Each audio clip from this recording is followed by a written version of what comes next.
bonsoir à tous et bienvenue dans BBC Hebdo. Nous sommes ensemble pour 15 minutes et comme chaque dimanche, nous allons revivre ensemble les temps forts de la semaine qui s'est écoulée. La prison à vie pour l'ancien président tchadien Hissène Habré. Il a été définitivement condamné jeudi pour crime contre l'humanité.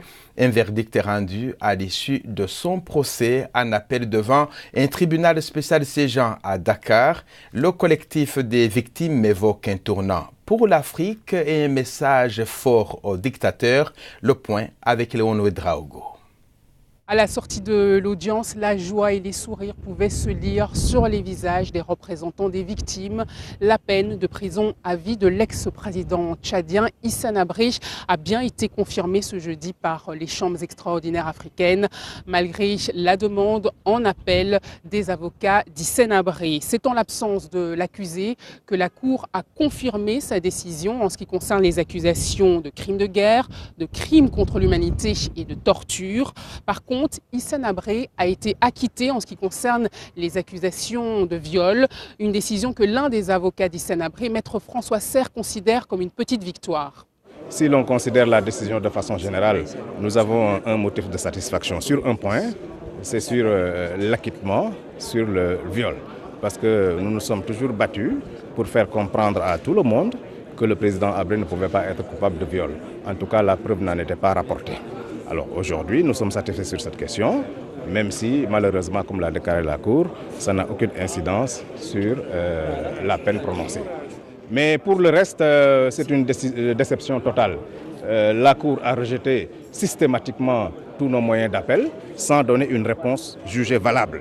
Vous avez tous entendu, en dehors des résumés des moyens de la défense, des résumés des réponses du parquet général et de la partie civile, la Cour était incapable de donner des arguments de droit valables, acceptables pour motiver le rejet. Mais cet acquittement ne change en rien le verdict. Hissène Habré purgera sa peine au Sénégal ou dans un autre pays de l'Union africaine. Toujours sur le continent, l'actualité a été marquée par un triple attentat mercredi dans le nord-est du Nigeria. 3 kamikazes se sont fait exploser près de Maïdougouri. Bilan, un mort et une dizaine de blessés. Les violences dans l'état du Borno ont déjà fait plus de 20 000 morts et près de 3 millions de déplacés. La santé du président Muhammadu Buhari continue d'inquiéter.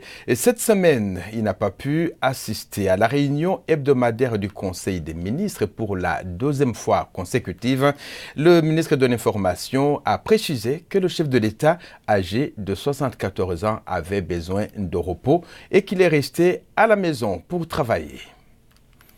La dépouille d'Étienne Tshisekedi sera finalement rapatriée le 12 mai à Kinshasa.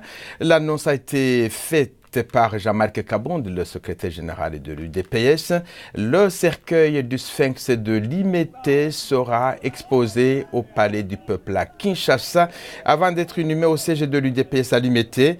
Décédé en Belgique en février dernier, le rapatriement de la dépouille d'Étienne Tshisekedi a plusieurs fois été reporté sine die, faute d'accord entre la famille et le gouvernement.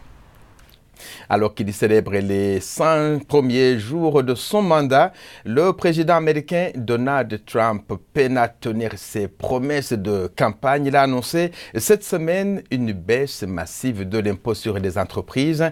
Pendant ce temps, son projet de mur à la frontière avec le Mexique risque de ne pas se concrétiser et son financement a été exclu du prochain budget au terme d'un bras de fer entre les démocrates au Congrès. Olivier Weber. Donald Trump a tiré l'essentiel de sa richesse de la pierre. Il a fait fortune en construisant hôtels et restaurants. En tant que président, il veut continuer à bâtir, mais cette fois c'est un mur qu'il veut construire. Un mur de 3100 km entre les États-Unis et son voisin du Sud, le Mexique. C'était d'ailleurs la promesse la plus emblématique de sa campagne électorale. We're gonna do the wall, and by the way, who's gonna pay for the wall? Who's gonna pay for the wall? Who? En réponse au président américain, le gouvernement mexicain n'a pas mâché ses mots. Il ne payera pas pour ce projet. S'ils décident de le faire, c'est dans leur propre droit souverain. La seule chose qui est claire, c'est qu'il n'y a aucun moyen que le Mexique va payer pour ce mur. Les chances de voir le projet devenir réalité s'amenuisent. Malgré cela, le locataire de la Maison Blanche continue d'y croire dur comme fer.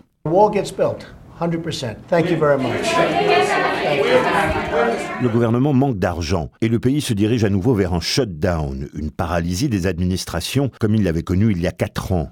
Des centaines de milliers de fonctionnaires avaient alors dû rester chez eux pendant plus de 2 semaines. Durant cette période, les bâtiments et monuments fédéraux étaient restés fermés. Les démocrates accepteront de voter le budget fédéral cette semaine uniquement si l'administration Trump supprime les dépenses liées à la construction du mur. Bien que les républicains aient une majorité au Sénat, elle n'est pas suffisante pour faire passer la loi. C'est une bonne nouvelle que le président semble retirer le projet du mur de la table des négociations. Ce mardi, la Maison-Blanche a dévoilé un nouveau site web pour célébrer les 100 jours du président. Pendant ces 3 derniers mois, Donald Trump a multiplié les signatures de décrets présidentiels sans pour autant réussir à tenir ses promesses électorales. Le reste de l'actualité en bref et en images. La Syrie a accusé son voisin israélien d'avoir bombardé à l'aube une position militaire près de l'aéroport international de Damas dans la nuit de mercredi à jeudi.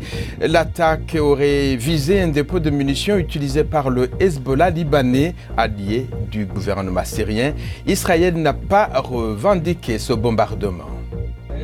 Le Premier ministre israélien Benjamin Netanyahou a quant à lui annulé sa rencontre avec le chef de la diplomatie allemande. Sigmar Gabriel venait de refuser d'annuler ses entretiens avec des représentants d'ONG israéliennes critiques du gouvernement de l'État hébreu.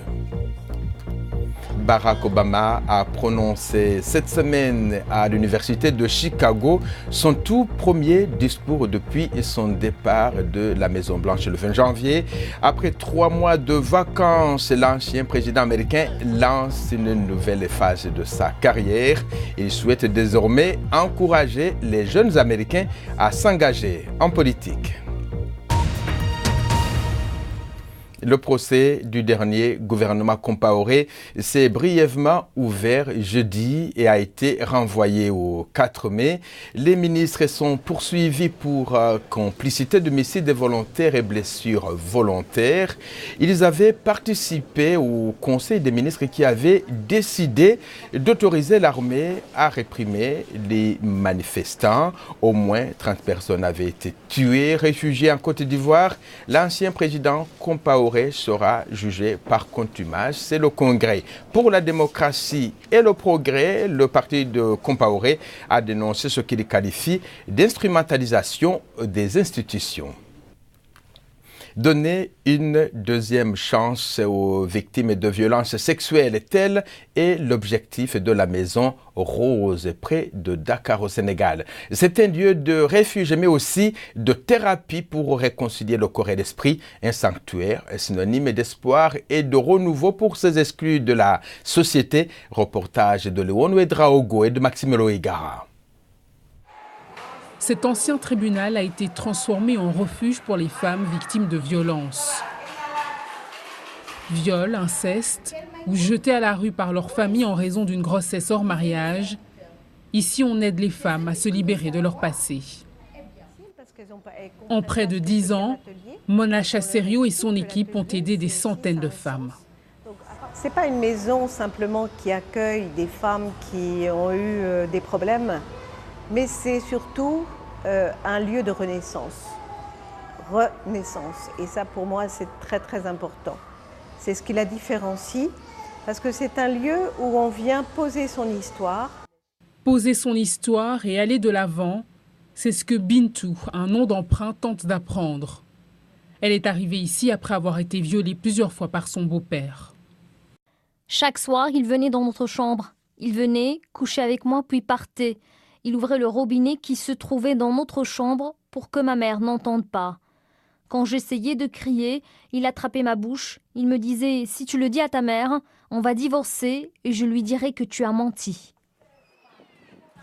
Le cirque, mais aussi le yoga, la couture ou encore l'atelier conte. Des activités qui font partie intégrante du travail d'accompagnement. Ici, le travail sur soi passe aussi par le travail sur le corps. À travers des activités comme le cirque, les femmes apprennent à se libérer de leur passé, à gérer leur corps et un jour à s'accepter telles qu'elles sont. À la Maison Rose, les femmes apprennent aussi à aimer un enfant bien souvent non désiré.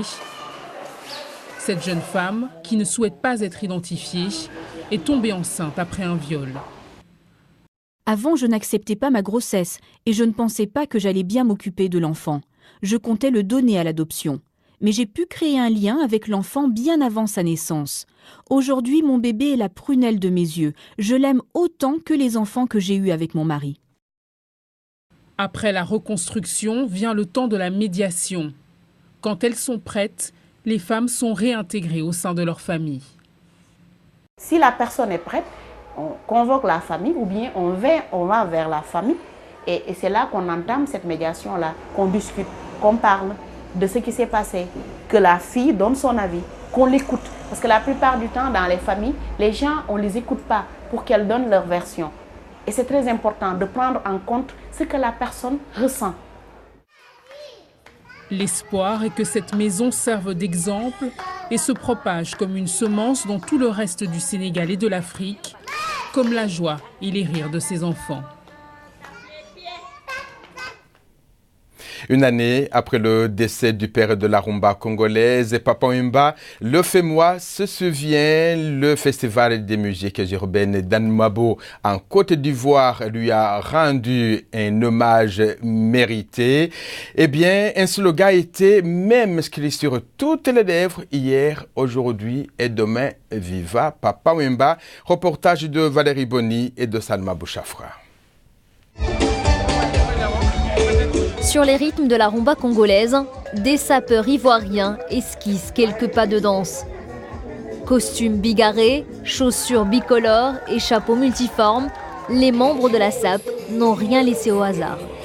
Un défilé haut en couleurs pour rendre hommage à leur icône, Papa Wemba.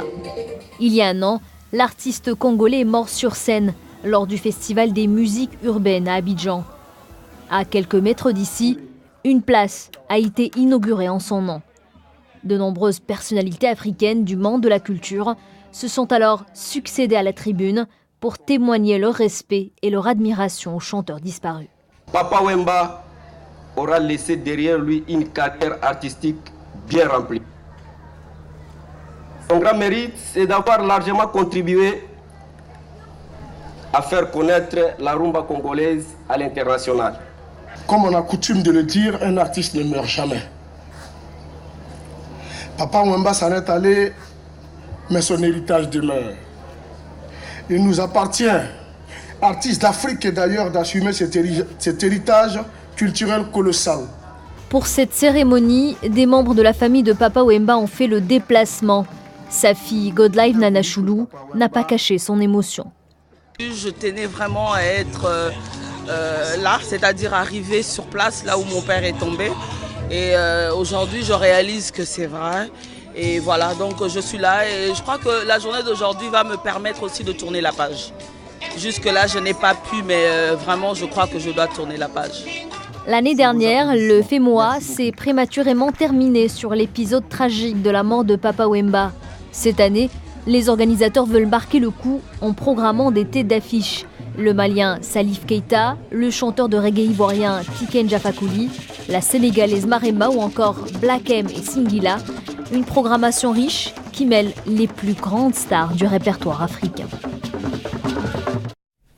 Et avant de refermer ce journal, vous allez voir le but incroyable du gardien de but du Bolivar La Paz, Massias du Touro, âgé de 29 ans.